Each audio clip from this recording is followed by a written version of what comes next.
Meu marido me empurrou porta fora com a mesma pressa de quem fecha uma porta para não ouvir. As palavras ficaram presas no ar, pequenas lâminas que eu já sabia recitar de cor. Isso não é vida para gente da nossa família. Você envergonha todo mundo com suas rezas e ervas. As chaves tremiam nas minhas mãos, como se soubessem que eu não sabia mais para onde ir. Na rua, a chuva vinha fina, como se o céu também não quisesse testemunhar. Fui para o galpão que, na cidade, todo mundo dizia ser do meu avô e ninguém queria. Fui para lá porque era tudo que eu tinha que não se podia levar de mim. Uma porta velha e um teto que o vento ainda não derrubara. A chave rangeu como velho que guarda segredo.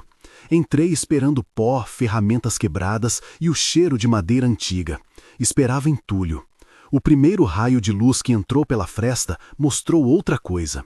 Havia cuidado ali. Uma bancada com marcas de mãos experientes, tecidos dobrados como se alguém tivesse parado no meio de um trabalho e saído sem voltar. Frascos com etiquetas apagadas pelo tempo. O cheiro era misto, serragem, sol, um leve perfume de ervas que me fez respirar mais fundo sem que eu percebesse. Havia algo coberto por um pano, no canto. Havia uma caixa fechada, pesada, com fita amarelada. Havia uma gaveta que rangia como se quisesse contar tudo. A noite era minha companheira e o silêncio um curativo que não cicatrizava. Eu esperava encontrar lembranças do meu avô. Encontrei também vestígios que não deveriam ter sido deixados ali. Quando puxei o pano, um respiro saiu terdido na minha garganta. Em cima da bancada, entre potes e cadernos, uma foto dobrada. No verso, uma letra apressada. Para quando você precisar. Havia cartas amareladas, um caderninho com nomes e cifras, envelopes com selos de correspondência que eu não reconhecia. E, encaixada entre as tábuas, uma pasta com documentos, contratos rasgados, recibos, anotações de encontros. Não eram só coisas de um galpão herdado. Era um rastro, um trabalho que alguém deixara ali como quem abandona um mapa para que outro o encontre. Se essa história está chegando até você do mesmo jeito que chegou até mim, fica comigo até o final. Inscreve-se e deixa um like. Às vezes, só de saber que outra pessoa está atenta, a coragem nasce um pouco mais fácil. Passei as horas seguintes como quem percorre um corpo desconhecido. Cada objeto tocado fazia a memória do meu avô sussurrar por entre os móveis. Restaura, filha, restaura o que for possível. Eu sou curandeira, conheço o valor de limpar feridas. Sei que antes de consertar madeira e ossos é preciso ver o que está corroendo por dentro. Havia selos de correspondência, recortes de jornais, bilhetes datados. Havia uma sequência que, quando eu comecei a ordenar, fez sentido. Nomes, datas, transferências, uma rede de favores que parecia tão delicada quanto uma renda, mas tão forte quanto corda. Em uma caixa menor, encontrei fotos. Não eram fotos de família. Mostravam encontros em cafés, apertos de mão em escadarias, folhas de cheques assinadas com nomes que se repetiam ao lado de notas em punho. Em uma delas, 2 rostos que eu reconheci. O meu marido riscando algo num papel ao lado de uma mulher cujo sorriso eu nunca esperaria ver ligado ao meu nome. Em outra, um recibo de venda, uma obra de arte talvez, com indícios de falsificação. Não era sangue, não havia violência gráfica, mas era outra forma de dano, manipulação, chantagem talvez, um trabalho que usava informações e peças forjadas para mover vidas e reputações como se fossem bonecos. A palavra que me ocorreu, sussurrada e amarga, foi sombrio. As peças se encaixavam aos poucos, e com elas veio a sensação de que havia sido usada, mais do que desrespeitada pela traição. Usada como moeda em algo que eu não entendia totalmente. O galpão guardava um palco de intrigas cujo roteiro eu não escrevera. Encontrei cartas marcadas com instruções, uma lista de nomes que pareciam clientes, um diário com descrição de encontros e pagamentos, e, escondido entre as tábuas, um envelope com o meu nome escrito com tinta borrada. Abri. Dentro, uma folha com fotografias minhas coladas. Uma delas tinha sido tirada na feira, vendendo minhas ervas. Embaixo, uma anotação. Ponto fraco. Exposição pública pode desacreditar. Como se eu fosse um acidente que podia ser explorado. Sentei no chão sujo e deixei que tudo caísse na minha frente. Durante anos, em minha pequena casa, ouvi que eu era uma louca, uma sonhadora, e eu acreditei que bastava continuar com meu trabalho simples, minhas rezas, minhas pomadas. Mas aquela noite mostrou que minha vida, assim como as ervas que eu secava, podia ser colhida e vendida. Havia uma possibilidade clara que me gelou. E se esse trabalho fosse mais do que apenas fraude? E se fosse um esquema para destruir reputações, um conjunto de provas fabricadas e arquivos prontos para abrir em horários estratégicos? Havia margem para chantagem, para controle, para estrangulamento lento da minha liberdade. Quando percebi que a situação exigia alguém além de minhas mãos, procurei quem pudesse validar sem me julgar. Lembrei de Lúcia, professora aposentada que vivia 3 casas acima e sempre trouxera bolos quando meu avô adoecia. Lúcia não era mulher de espalhar boatos. Ela era de olhar atento e de uma calma que parecia feita de concreto. Liguei tremendo. Vem, disse ela, vou te acompanhar. Chegou com um cachecol de tricô e olhos de quem já viu muitas lágrimas. Trouxe também um amigo advogado, Mateus, que morava na cidade vizinha e, por acaso ou providência, tinha o hábito de levar pão para a padaria onde Lúcia fazia as compras. Entre os 3, comecei a organizar o que havia ali. Mateus folheou os documentos com a paciência de quem desmonta um relógio e conhece as engrenagens. Não deu diagnósticos grandiosos, mas apontou direções. Isso aqui é contabilidade suja, dizia. Aqui, possíveis assinaturas forjadas. Lúcia tocava as fotos como quem acalma um animal ferido. Não vamos sair gritando, ela aconselhou. Vamos catalogar, tirar cópias, guardar tudo com cuidado. Agi com a precisão de quem mistura ervas, cada documento selado em plástico, cada foto numerada, cada peça colocada em ordem. A sensação estranha de estar reunindo provas trouxe comigo uma nova respiração. Agir me devolveu a isso, capacidade. Havia também uma caixa de objetos, pequenos amuletos, um caderno de desenhos com símbolos que mais pareciam rabiscos íntimos do que coisas de cena. Eu, que passo a vida curando com palavras e plantas, parei diante daquele caderno e soube que as imagens ali eram ferramentas de manipulação emocional, projetadas para assustar ou para controlar. Não era meu ofício decifrar símbolos, mas era meu ofício curar. Pensei então no que podia ser feito, não apenas expor, mas transformar. Se essas coisas haviam servido para ferir, podiam, com cuidado e discernimento, ser desconstruídas. A decisão começou a fermentar. Expor tudo significava escancarar feridas, e eu temia que minha cidade, ávida por espetáculo, apenas apreciasse o suplício. Destruir tudo seria apagar a prova. Transformar seria, de certa forma, reescrever o roteiro. E eu queria escrever uma nova história. Mas qualquer escolha vinha com riscos. Na segunda madrugada que passei no galpão, ouvi passos do lado de fora. O sangue gelou. Segurei o pouco que tinha de coragem e fiquei imóvel. As tábuas no chão rangiam e a luz fraca da lanterna parecia menor que antes. Alguém bateu na porta, um golpe seco, insistente. Quem é? Perguntei, firme. A voz do outro lado era rouca, masculina.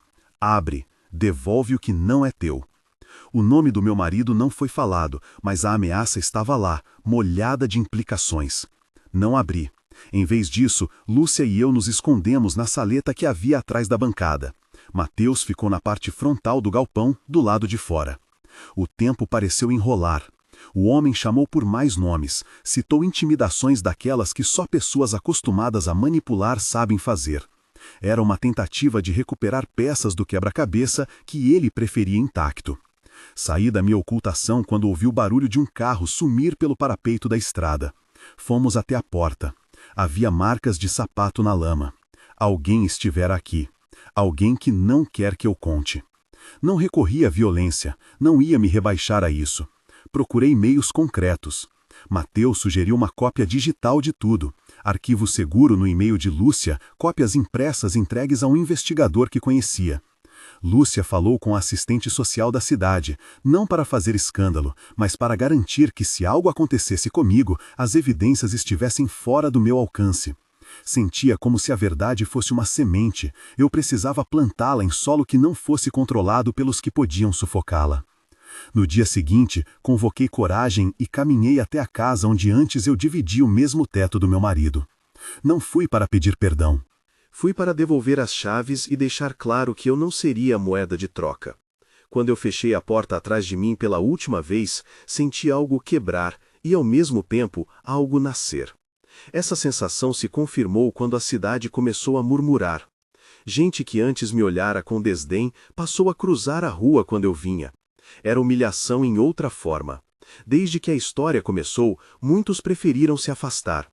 Mas havia também olhares que mudaram, os de quem sempre me vira trabalhar com as mãos e com a palavra. Decidi não fazer uma apresentação pública imediata. Primeiro, tratei do galpão. Curar para mim sempre começa por limpar. Tirei objeto por objeto da caixa do trabalho sombrio e os coloquei sobre a bancada, para olhar de frente. Cada foto que eu tocava trazia uma memória que me puxava para baixo. Então eu respirava e dizia em voz baixa o que meu avô me ensinara. Nomeia, para não deixar que defina. Nomeei cada item, recibo, foto, anotações. Depois, tratei de documentar. Fotografei tudo com cuidado, angulei para mostrar assinaturas, digitalizei papéis. Submeti as imagens a Mateus, que enviou para alguém da cidade com conhecimento em perícia documental. Não era justiça imediata, era procedimento. E então veio a ideia que mudaria o resto: transformar. Se aquele espaço havia servido de esconderijo para um trabalho que me atacava e podia atacar outros, eu faria dele um lugar que devolvesse dignidade. Peguei uma lixa e comecei a limpar uma tábua.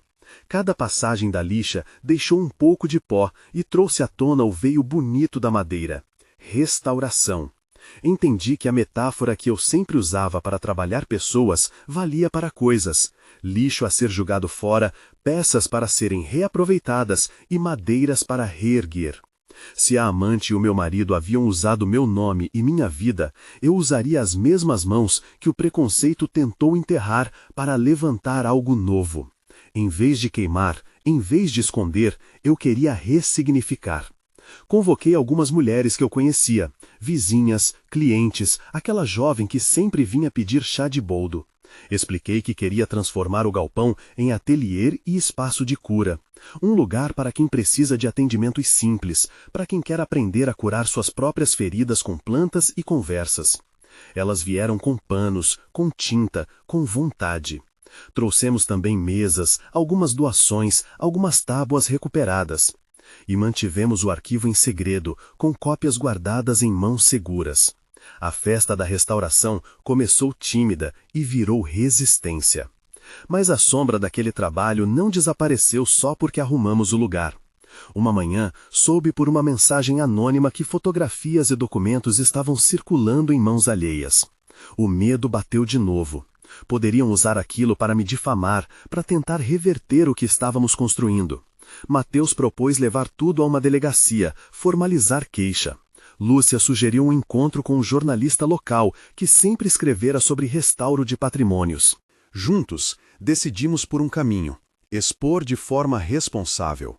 Não para fazer espetáculo, mas para desatar os nós que prendiam outras pessoas. Se aquilo era um esquema de chantagem, talvez houvesse outras vítimas. Era preciso que saísse da sombra. Quando o caso chegou à delegacia, ouvi com sobriedade as instruções. Não era simples provar forjamento. Mas havia elementos: transferências bancárias, recibos suspeitos, assinaturas que poderiam ser analisadas. A investigação começou lenta, burocrática, mas foi um fôlego. Eu sabia que meu marido poderia usar o que fosse contra mim. Eu sabia que a amante poderia negar tudo. E por isso optei por não transformar o galpão em apenas um lugar de dor pública. Mantive o equilíbrio. Parte do que havia encontrado foi formalizado como prova. A outra parte virou material para um ateliê de aprendizado, uma exposição silenciosa sobre como reputações podem ser manipuladas. Houve confrontos. Meu marido veio uma tarde, olhos duros, tentando recuperar algo que dizia ser dele. Pedi que se sentasse. Falei sem gritar, com a voz de quem ensina. Você me empurrou porta fora. Eu fui para o galpão do meu avô e encontrei provas de coisas que não posso ignorar. Você pode negar, ou pode ajudar, ou pode sumir. Não era um ultimato de vingança, era um limite. E limites são, para mim, formas de cura. Ele recuou. A cidade viu parte do embate e começou a escolher posicionamentos. Alguns ficaram ao lado dele por medo, outros passaram a olhar para mim com respeito. O que havia antes como vergonha agora ganhava outro nome: força. A amante nunca apareceu para se explicar. Restou-me a sensação de que havia sido instrumento e também autora de seus próprios erros. Não fui buscar punição exemplar. Dei-me a tarefa mais difícil: aceitar que nem todas as histórias terão um rosto alinhado com a culpa que sentimos. Processos foram instaurados, perguntas foram feitas, e lentamente a rede que apoiava aquele trabalho sombrio começou a se soltar. Alguns contratos foram cancelados, alguns nomes sumiram das listas. Não foi redenção perfeita, foi real, com passos lentos e necessários. Enquanto as coisas se moviam no mundo oficial, o galpão se transformou num eixo de encontros. Começamos com rodas de conversa sobre plantas e remédios caseiros. Depois, oficinas sobre como documentar e proteger sua reputação. Um pequeno mural contou sem sensacionalismo que ali alguém havia tentado usar mentiras para ferir outra vida. Mostramos que, em vez de esconder, preferimos ensinar. Transformamos os objetos sombrios em ferramentas de aprendizado. Fotografias duplicadas para mostrar como detectar manipulação, papéis com anotações que serviam de exemplo do que observar. Isso trouxe pessoas que antes olhavam torto a virarem clientes e amigas. O processo me mudou. Antes da noite em que saí de casa, eu era vista como curiosa por misturar rezas à medicina popular. Agora, a mesma mão que fazia cataplasmas fazia também documentos. Montava aulas, colocava normas simples de segurança para preservar quem chegava ao galpão. A cura que eu ofereço nunca prometeu milagres. Ela promete consistência. Escutar, cuidar, ensinar, limpar o que fere. Era exatamente isso que eu precisava para me restituir. A restauração do galpão foi também a restauração do meu nome. Houve quem me pedisse para expor tudo nas redes, em busca de justiça pública. Recusei.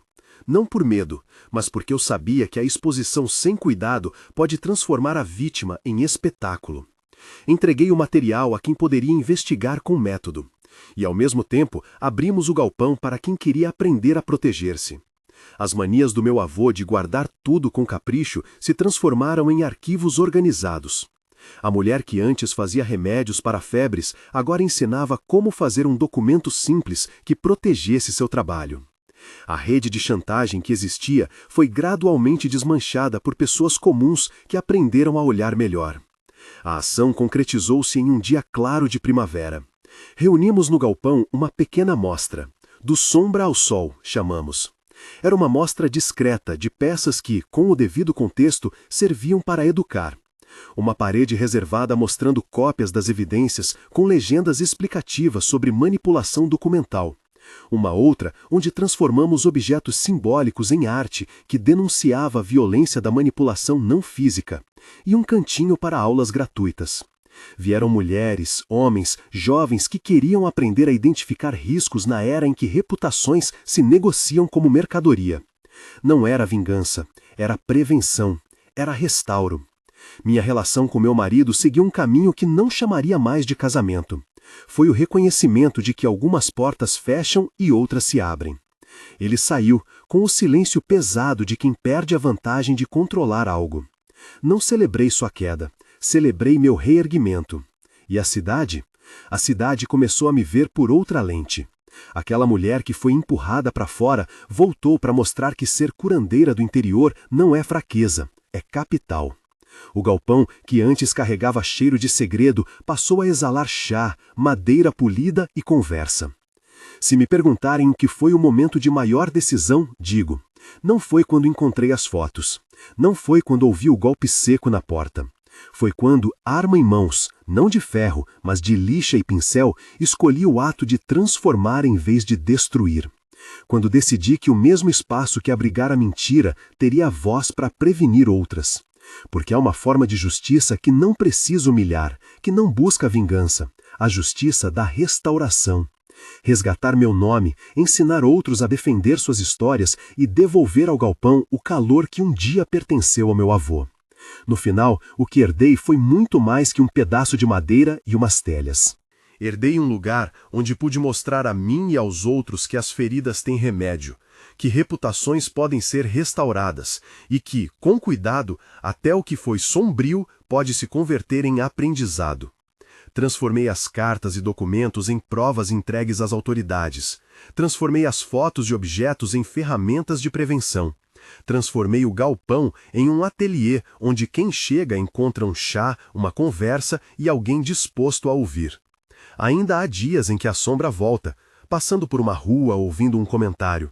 Eu não nego esses sinais, mas agora eu sei o que fazer: lixar, limpar, organizar. Nomear para não ser reduzida ao que outros querem contar sobre mim, e ensinar, porque cura é também partilha. É por isso que quando as pessoas me perguntam o que fariam no meu lugar, eu respondo com a mesma simplicidade com que preparo uma infusão. Veja, documente, proteja, transforme, e escolha sempre a ação que devolve vida ao lugar. Se você ficou comigo até aqui, quero saber, o que você faria no